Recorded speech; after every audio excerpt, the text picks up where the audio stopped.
Think of a time when you experienced a conversation that left you with a new perspective, or perhaps an inquiry, or you might have felt that something has shifted in you after that conversation. Maybe it helped you gain a new level of clarity, or moved you to take action. That was a coaching conversation.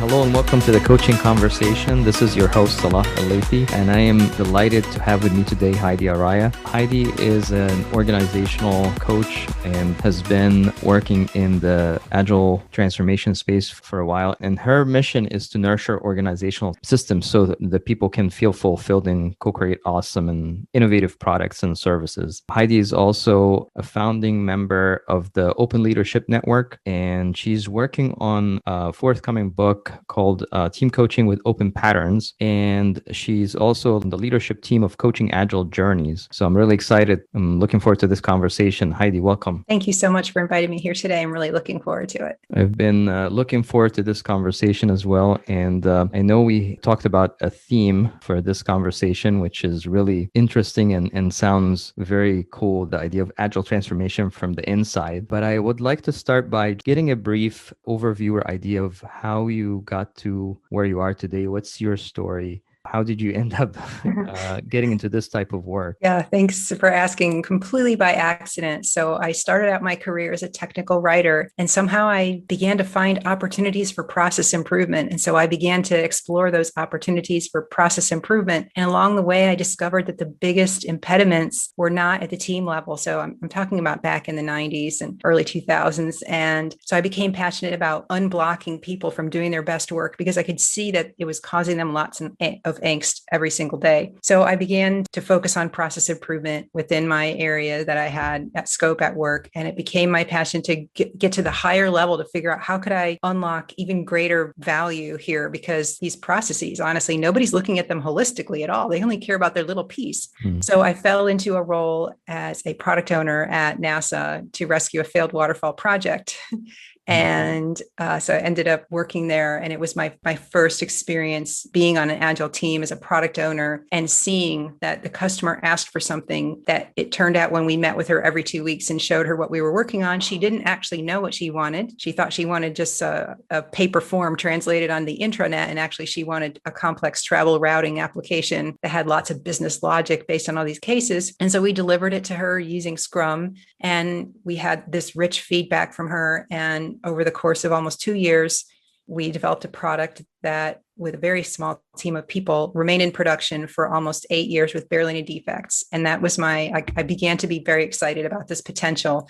So I got a call to work at a startup as an agile coach, and I kind of moved on from there. And then I said, I want to lead a transformation from the inside, because that's where it really is at. So I ended up leading transformations in a few firms now. So I am currently enterprise agile coach at Citrix, where I'm leading the transformation effort inside of Citrix. That's one of the most consistent stories of the people that I've had on the podcast so far. They have very similar, path or journeys, and in terms of how they started to look at how we can make work better and improve. And then they started to really look at it holistically. And so it's interesting that you say that you're now focused more on the transformation from the inside. And just to give some context here, you're talking about being in the transformation, leading it in a company, as opposed, or instead of having a consultant come in or an external coach coming in and helping with that.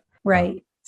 Acting from the employee perspective inside the organization, not coming in from the outside as a consultant. So yes, most of my career has been as an employee, and undoubtedly there are many, many things as an employee that you don't see when you're a consultant. And I remember doing a talk a few years ago with a guy that I know locally, Esteban Garcia, and it was a DevOps and Agile talk. And at one point he said something during the talk. So we're in this huge audience, and he goes, and all you have to do is just this, and I spontaneously blurted out in front of the audience, I can tell you're a consultant, because that's not the way. In the real world, this is the way it works. And the audience just laughed and laughed. But I thought that's the way it is, right? And I did spend 10 months as a consultant before joining Citrix. And for me, I didn't get that rich interaction with folks you would get on a level as an employee, that yes, you're on a little bit of a different footing. But one of my most rewarding stories is in a previous organization. I remember this woman I had been interacting with as an engineering manager, and we would start talking. And then after about 6 months, she came to me. She says, Heidi, I have to confess to you something. And I said, what is it? And she says, I didn't trust you this whole time, but now I think this is just the way you are. You're actually just a nice person trying to help me get my job done better. I actually thought that you had some ulterior motive, that I was just waiting to come out. Yeah. So to make it work, she and I are still friends many years later. And I went to visit her and overseas. She was living in Dublin. So, I mean, it's one story, right? That you build these relationships. And she said to me when I left that organization, Heidi, I treat people differently because of what you shared with me. And I viewed it, I could tell it was like a learning journey for us both. You know, you didn't make me feel like I was inferior along the way. And so I was like, to this day, I'll never forget that input that she gave me. That's actually great to hear. Most of the time, you don't get to hear, when you're an external coach or a consultant coming into the organization, you don't get to be part of the ending or the wrapping of the story. So what's different? Like it sounds like you looked at it from the lens of the external consultant and coach coming in, and that was different. And then you moved into the internal coach role and leading the effort or the initiative there. And that's a different lens. What's different? I think at the heart of it, I think it's about building deep relationships. If you don't build deep relationships, people, yes, they may take what you say at face value. They may try to implement it, but where the rubber hits the road is where they can't actually implement the changes that you are suggesting because of organizational pressures. And I have encountered in my past, well, I have too many priorities coming in. We can't, you say, oh, reduce WIP. Yeah, that's fine, but we can't because we have 14 work streams coming in and there's no way we can say, no, this is just not the culture there. So able to interview folks, raise the impediments, understand where they're coming from, and then work over time to solve some of those challenges internally. But that takes organizational buy-in over the long term. And so that's what I find has been different when I was a consultant, just doing the workshop and or the activities and then handing them over like, I think you need long-term coaching here, but that's not, I mean, I'm sorry, our engagement has ended. So you're kind of on your own, and then you just don't know how successful they'll be at that. And oftentimes they aren't set up for success because they don't have those internal coaches there or someone to be with them long-term. That's one of the challenges, it seems like, for coaching, is that, some of the work sometimes can go unfinished, and then people may do the work just to show that, okay, here we're now doing things differently, and then the consultant or the coach is gone, and then back to business as usual. So from an internal point of view, and I can relate to what you're saying, because I have been also an internal coach in some engagements as an employee, and you can see like a lot of the things or hidden impediments that maybe the external coach don't get to see, but as an employee you're part of the system. So you're basically saying like, okay, there is a side of the story that not everyone see or hear Or about. buys into, and I know Right. people who say, you definitely don't want to be an employee. And I've heard told to me, oh, you'll go native. It's really a bad idea. We find folks go native right away. And I had a guy interview me last year who was basically saying, no, Heidi, I don't think this is a good idea. We have to rescue folks who go native. And so that's been kind of curious to me, because, yeah, you have to operate within the system. But if there's also, I mean, going back to the open leadership patterns, invitation over imposition, what are we ready for now? A story about trying to impose something. A few years ago, I was hired on as an organization to lead this transformation, and everyone was wondering about the priorities, right? So thing we want to do in lean program management is come up with a stack ranked list of initiatives that we'd like to work on, so everybody knows what's most important. So the the chief product officer didn't understand why we were doing it. And yet he had been told by several people this was important, myself included. So he sat and he put down the, 1 through 35 list. And the next day, it was obvious there was no buy-in. There was no buy-in from the VP of product. There was no buy-in from anywhere in the organization. And the chief product officer couldn't articulate why it was important. So that list lasted one day. And that was kind of, okay, so we're not ready for that. What are we ready for now? Right. So then I found something else that we were ready for now. Maybe we actually were ready to understand that we were working on way too many things. So we started to work on fewer things.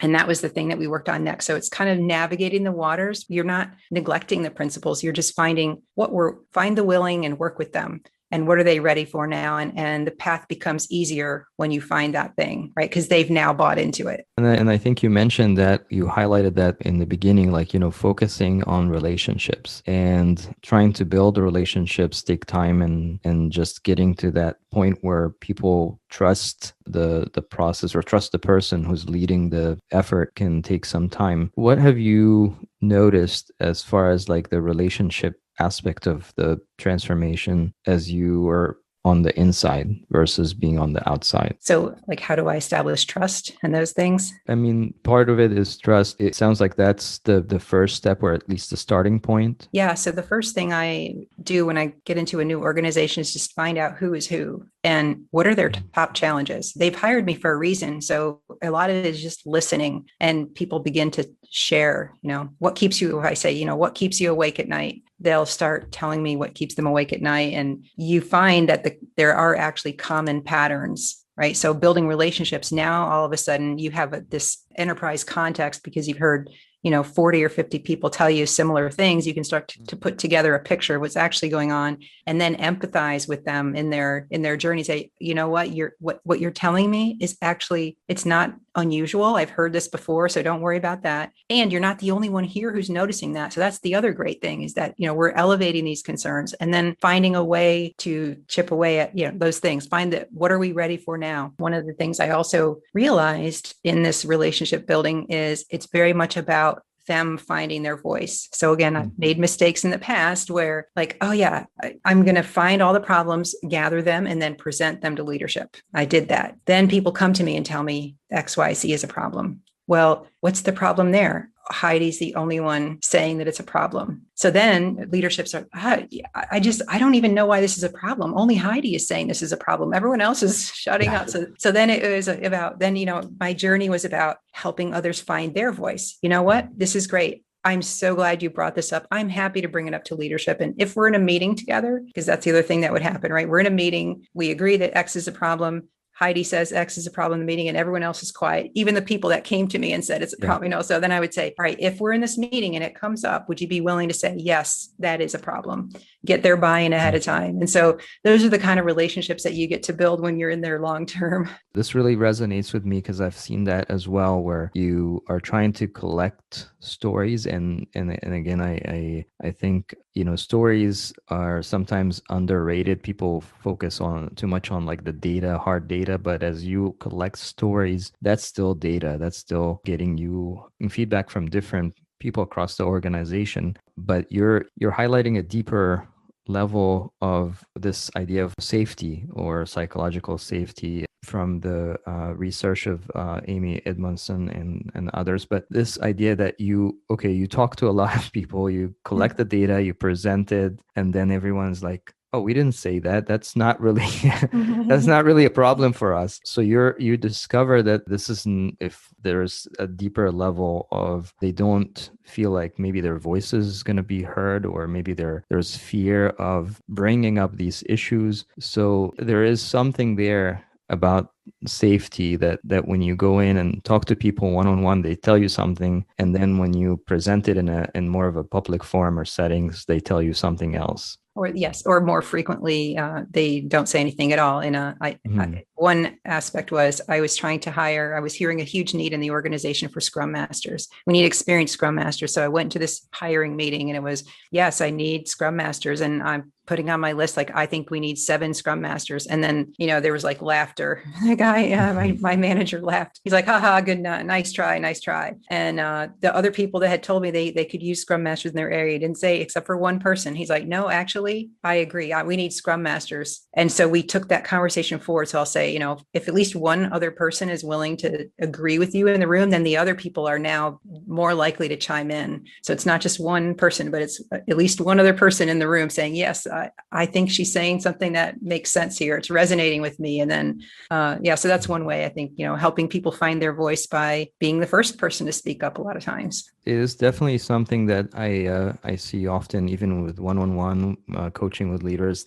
There is something that they want to express and share, but they're holding back, they're reluctant. And basically, once you help them find the voice or find the way to share or their perspective in a way that's not going to create more problems or challenges, they start feeling more confident in doing that. So what are some ways that you have helped them find their voice? Like, I know you said like one way is to invite them to share rather than you being the kind of like the messenger of okay, that person said that and now yeah. So you want to hear it from them firsthand. How do you help them build that confidence or find their voice or become more courageous? So maybe start small. So when I'll go back to the prioritization example, lack of prioritization or understanding of capacity in businesses haunts many a team. We don't understand what's most important that we work on. And yet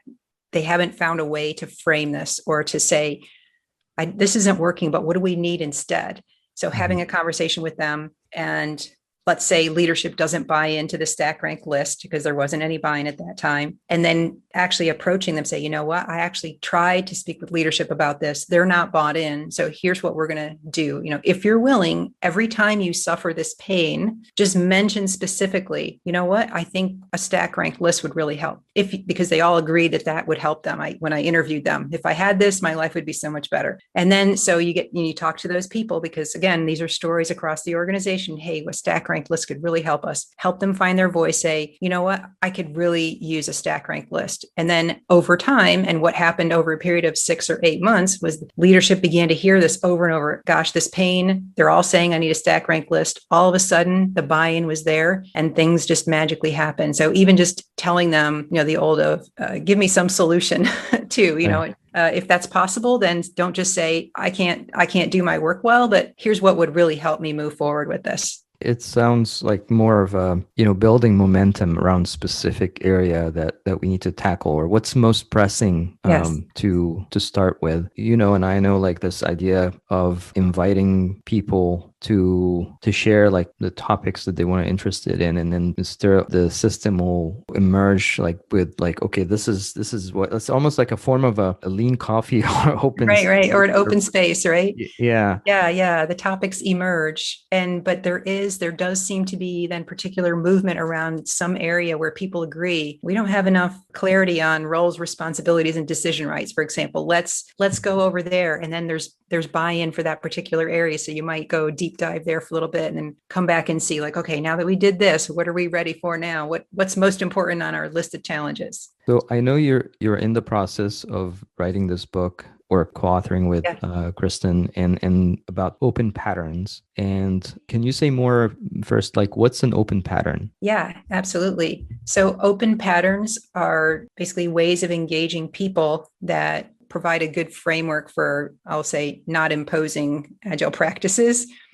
but enabling autonomy and self-management within that space. So the main reason I really thought of this book idea was I was sitting there thinking, okay, so Scrum, everybody takes Scrum masters who impose practices to their team. But if you're a Scrum master and you believe in not imposing, because leadership invitation, and I've been talking to Daniel Mesick about that. Okay, so if I'm not trying to impose practices on my team and I'm a Scrum master, how do I make that happen? I thought this has got to be a book. So I started writing the book, and it was really around those coaching questions. And then I think it's like a month or two later, Daniel approached me and he shared some draft ideas that he'd had. And I could see the 8 patterns clearly. And I was like, wait, I have to stop writing this book because I have to write it around the 8 patterns, right? Ways to engage folks, invitation over imposition. So do you have a clearly articulated invitation for people that they want to opt into, right? This gives them some engagement and autonomy to say yes or no. What is do we have explicit agreements about how we work together? Do I know what I'm agreeing to when I said, yes, Salah, I'm going to do this podcast with you?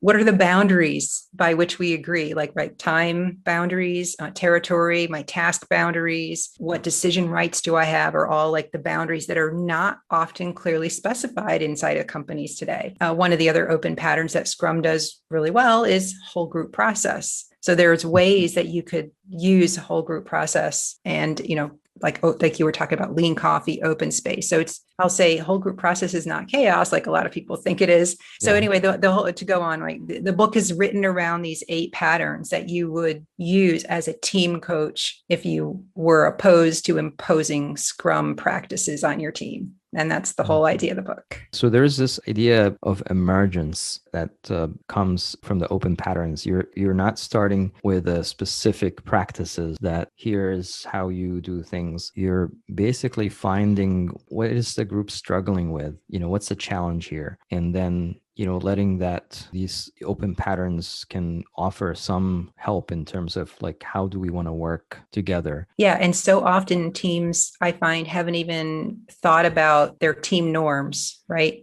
Or how we interact. So like the interaction protocols, so to speak. And so I guess the other thing I really like about the open patterns is that I can show these to anybody and say, boundary management, we need to understand our decision rights, the time, the task, and the territory, for example. And even people in HR and engineering leaders go, oh yeah, that makes sense to me.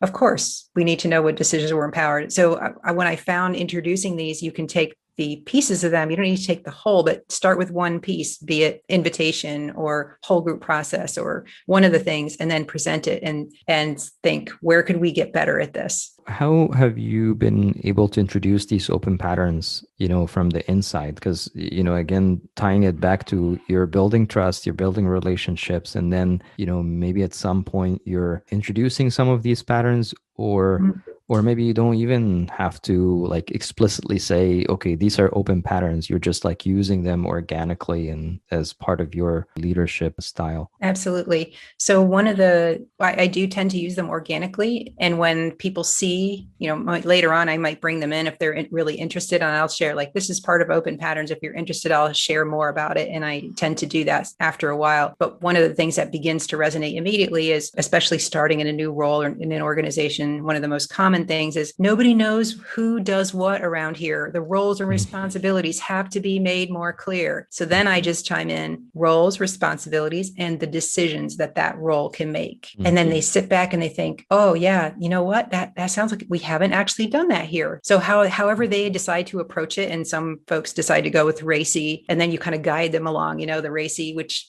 take it for what it is. You can like it or hate it, but we're now talking about things that they weren't talking about before because they make sense to them. The idea of, and I've had people want to impose lots of things upon teams. And then I would just step back and say, wait a minute, what do you think that would do if we imposed forced training on everyone that would take 20 hours? How about we run a pilot first and see who's interested in doing the pilot? How about we see who's interested and opts into the training? And so when I start using that verbiage, they sit back and say, yeah, I see your point. Yeah, we really should do that. And so it's beginning to change the conversation, but it's just sprinkling a few of these things, not introducing them all at once, but just a few little conversations here and there. And over time, it does change the conversation, the way people think about their work. I think the decisions are not often talked about, like who has the rights to make certain decisions, and what's the implications of the decisions. And it's really interesting that this is starting to come into the conversation of culture change and systems of like, okay, we need to figure out who decides what and be more explicit around that. What makes it hard, or what makes it difficult for decisions decisions to like this topic to be explored in companies or organizations? I think there are two things. The first thing that comes to mind is it feels like it should be obvious with our roles. Like if you've delineated a job description, it feels like it should be obvious. The problem is it usually isn't, right? Especially in the hierarchically oriented companies that we have today. And the second thing I have noticed is that when people start to talk about decision rights, they're like, oh, wait, I'm not the end decider here. I need to escalate that. So then now we're having a different conversation of, really, you need to escalate that decision to a senior leader. So let's talk about that. And what if they could agree that you own this at your level here at say the program level, or at the art level if you're using SAFe. Yeah. So then we start having those different conversations. It does generate lots and lots of conversation, especially around, we need one single person to own this versus, well, it's a team decision to do this. What if it's a team decision to do this particular thing? Right. So yeah, it just generates a whole lot of different conversations. But I think I don't know, correct me if I'm wrong. I think that people think it should be obvious. Yeah, I think when I talk to leaders, there's the other side of that. They say we want to delegate things. We feel like we're being asked about things and we have to take on. There's an HBR article that was published in the 90s, like taking on more monkeys on the back of the leader. They have all these monkeys. Right. So people come to them with problems, and now they have to take the problems and solve them for them, and that doesn't really help the development and growth of the team, and the culture becomes more dependent. But I think maybe, like you said, it has something to do with hierarchy. It comes with the territory. If I'm like the CEO or the C level or the VP, every level has certain decisions implied with the role. Right. And I hear people asking themselves questions in a room like, well, whose neck is on the line if we don't deliver XYZ initiative? It's going to be X. And I was like, so what? And I actually asked this guy who was telling me that. I said, well, so what happens if you don't hit the goal? If your neck is on the line and you don't hit the goal? And he goes, oh, Heidi, let's be honest. It's not about the goal. It's about the conversation. So what he meant was, I have to own the conversation to say, I can't deliver this, which is a completely different thing than someone else might take it, right? So digging in there and finding out that what he really meant was his neck wasn't on the line, but his neck was on the line to own the conversation. And he's like, nobody ever hits their goals around here, but I own to have the conversation now. It is not like you said, it's an obvious conversation to have, but it's not easy to have. It feels like it's one of those difficult conversations on who gets to decide what. And it can create some sort of conflict and tension. And usually, a lot of people within the companies, and they don't like conflict. They want conflicts to remove conflicts from the system. When conflicts is a way to grow and learn and see what matters. That is true. I think also that's another thing that people haven't really gotten yet for the most part, is how to have productive conflicts, how to have productive conversations, and conflicts are just part of productive conversations. And that doesn't mean that we don't respect each other or we don't want to work together anymore. But I think this is a skill that more folks will need to be taught at work. I think this is an important topic. It could have its own episode. I just want to wrap up this topic here with decision rights about how do you start this conversation with the decisions? Is it something that you talk to the leaders and kind of gain their support first, or do you talk to the teams and then you create some sort of momentum around this idea? What's a good approach? Yeah, honestly, it normally starts pretty organically, because one of the common pains is roles and responsibilities. And then I have found the most success is whatever role or responsibility you're talking about, make sure that the decision rights are clearly articulated for that role. And so I don't approach it as a holistic, now we need to decide the decision rights for the whole organization, but more on a case by case. If we're talking about this particular role right here, or Scrum Master or product owner, product manager, what rights and what decisions do they own? And that has resonated with people. And then as they review the other roles and responsibilities responsibilities, they now see the gaps that exist or where things aren't now matched up. That causes them to inspect a little bit wider and the circle kind of widens. But I've seen it just begin to happen. I haven't had to approach the conversation with that word, decision making or decision rights, because it comes up as part of roles and responsibilities. Yeah, it comes up when there's a missing piece, like, that some decisions are kind of like they're falling through the cracks, and no one knows who's going to decide on this particular thing. Yeah. And so I've had people tell me, and maybe this will resonate with you. So senior leaders coming to me saying, if frustrated, folks want autonomy. Then they talk about self-organization, but they don't want to own the decisions. Like they don't want to decide, like, right.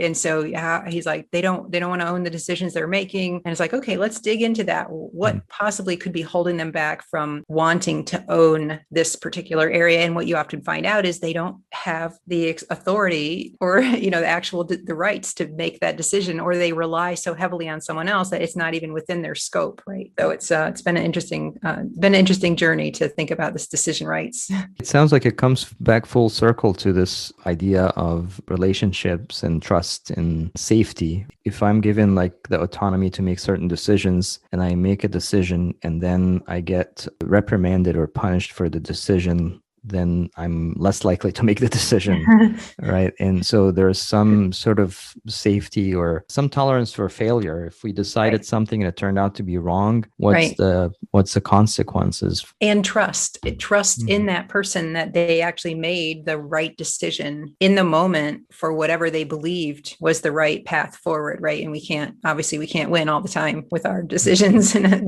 So yeah, absolutely, definitely comes back to trust. So I want to shift focus here because I know you also have like a lot of experience with distributed teams and virtual teams. And here we are, this is becoming like, this is the way of work is more and more virtual, remote. How does that impact this idea of trust? Because now it becomes, more intentional about building relationships. Before we may be working in the same location and we see each other, but now we have to be more intentional about like connecting and building relationships. Yeah. So I think I already come with a skewed view because I've been working with distributed teams and remotely for many years. And so for me, I think of things naturally, like, let's say I'm going to join this meeting a couple minutes early just to see who else is going to have to pop on early. And now with Microsoft Teams, you can tell who has joined early. Like you could say, Salah started the meeting. And then, so when I started, I may join 5 minutes early and I have people pinging me, I'm going to join on time. Like, I don't know why you're here early. Like, don't expect me to show up. And so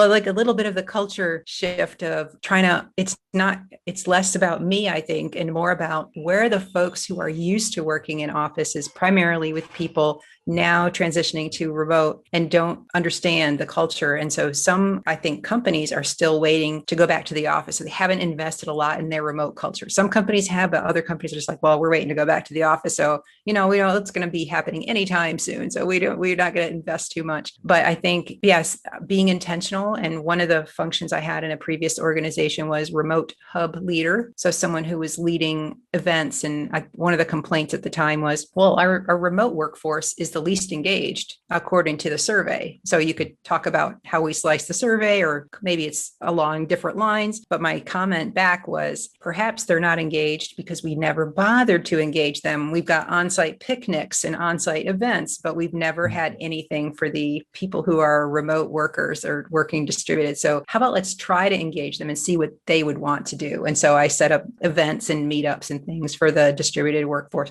Of course, anyone could join, even the folks that were on site, but then we did them on Zoom and we had great engagement. And so I think, asking folks, what would they like to have happen? It's not about Zoom happy hours and virtual beers all the time, but some folks want that. So find your core set of people that you want to hang with and figure out how to socialize virtually a little bit, right? Because again, it's about trust, empathy, breaking down barriers. And so, there's lots of work to be done still in the space of a remote workforce? There's definitely a lot of work to be done because I think I think it shifted the focus more on tasks and less just like you said, like, even like this idea of just joining the meeting early and kind of connect with people and, the small talk or like, how are you and all that we used to do when we joined the meeting in person. But now it's like, it's the top of the hour, the meeting starts and everyone just joined. Right. Yeah. Let's get No, down to business. you have So to get down to business. Yeah. So it is different. It is. And also the culture of using video or not using video. So depending on where folks are, let's say in India, the bandwidth might not be sustainable for them to have their video on all the time. And other folks just aren't used to it because they've been in an office and it feels strange. So how can we build a culture of gaining empathy by using our video? And that sometimes is a really hard culture to shift. I think when things shifted more remote or virtual, I kind of sense like the engagement was a problem in person to begin with. So it's not going to change when we have it online or virtually. So like you said, investing time and energy in finding ways to engage people and build the relationships is very important. And I don't know if that's from what you've seen that's something that falls on the leaders to encourage and nurture and promote, or is it something that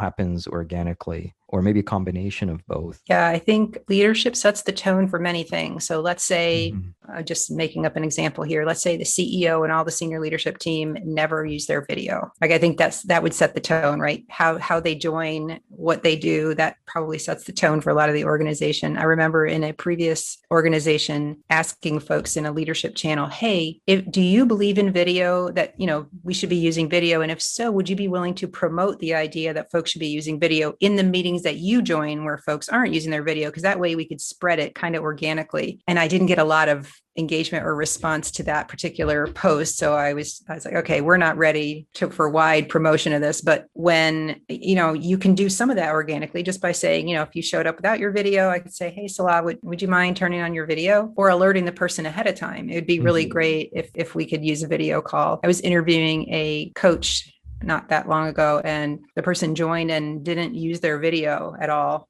And I had my video on the whole time, and I was like, that was it felt strange for me to have this person not use their video at all. And I was like, who are you behind the black screen there? I don't even know who you are. But, and in class, right? I sat through a class recently, and not a lot of people used their video there either. And it was like, when I leave this class, I won't even remember who 90% of the people were because I didn't see their face. But we're so attuned to that. It is definitely there's a lot of work to be done in that space, and again, getting people more feeling safe that to be able to show up on camera and talk just like we're talking in person, and like you said, like the leadership is leading by example. They gotta start to show that this is important. So for the open patterns, is there one in particular that if you were to you start introducing these open patterns, what's one that you could start with that can get things going? Great question. So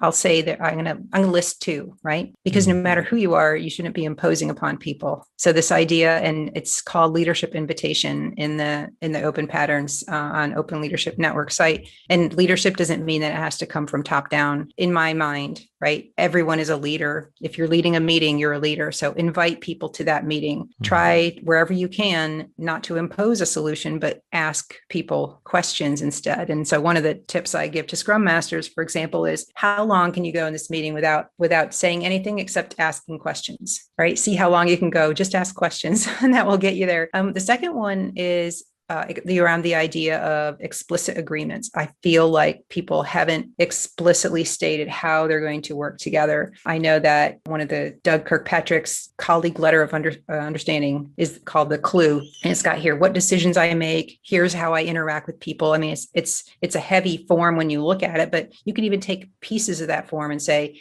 here's how I'm going to interact with this other team, for example. So explicit agreements would be the other one. What are we, finding those things? And so those are the top two that come to my mind right now. I think those are really can get things going very quickly with invitation inviting people to speak or find their voice, like you're doing with your company, and also asking questions, being curious, finding, what are the questions that are not being asked, or what questions can I help people get more curious. You also mentioned that in one of the examples. What are we trying to accomplish with this training, and what is that going to impact the culture? So getting those two, they sound simple, but they're not easy. They need some sort of Right. practice, because again, we're used to give solutions right away. It's hard to hold back what we want to see happen, like an opinion or an advice. And when people think of self-organization and autonomy and explicit agreements, it's like those two are not opposed, right? If I don't know what I've signed up for, I'm much less likely to say yes to it. So that goes with invitation too, right? You're inviting me. I now know it's going to be a 1 hour podcast on X day. We've agreed on some topic ideas. Now I'm like, oh yeah, that sounds really cool. But if it were just vague and open-ended, like, I don't really know if that sounds interesting. But Right. So like, yeah, I will say it inspires people and gives them a little bit of, I'll say, feeling of comfort and satisfaction of like, yeah, and I know what I'm signing up to do. This feels all right to me. And that, I think, garners trust, engagement. And at the end of the day, right, we're trying to help folks be a little bit more self-organizing at work.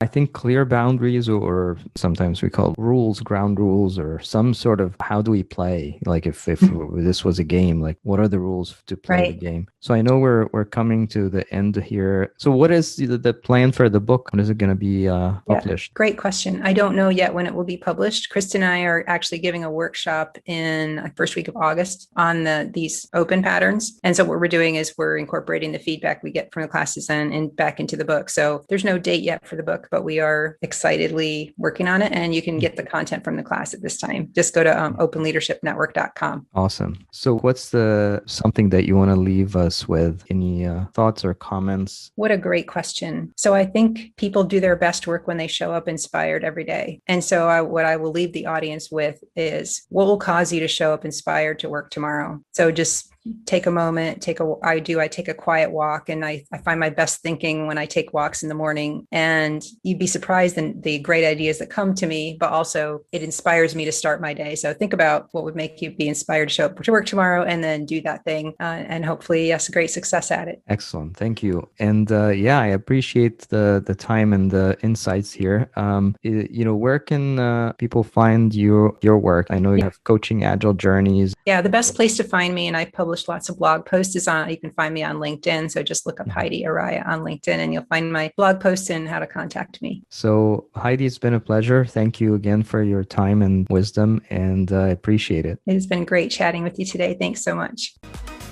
Hey, thank you for listening. I hope this conversation gave you something to think about or take action on. Remember, take action and get clarity, then repeat.